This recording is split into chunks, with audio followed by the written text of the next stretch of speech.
ஏவுகணையில வந்து பார்த்தீங்கன்னா 2 விதம் இருக்கு. ஒன்று பால்ஸ்டிக் ஏவுகணை அப்படின்னு சொல்றாங்க.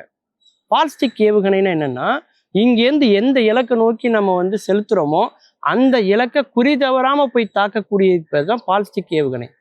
ஆனா இது கிளம்புனதுக்கு அப்புறம் எந்த இடமோ அந்த இடத்த தவிர வேற எந்த இடத்துக்கும் நம்ம மாற்றவே முடியாது. அந்த இலக்கை வந்து மாற்ற முடியாது.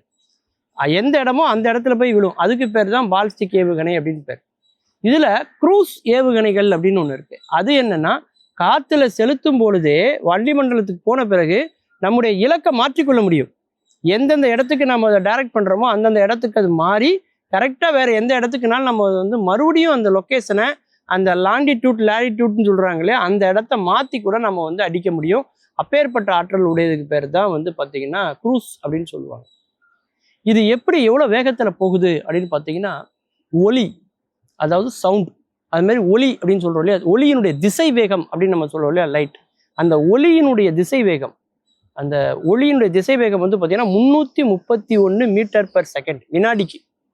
அதாவது 1200 கிலோமீட்டர் வேகத்தில் போகும் இந்த ஏவுகணைகள்.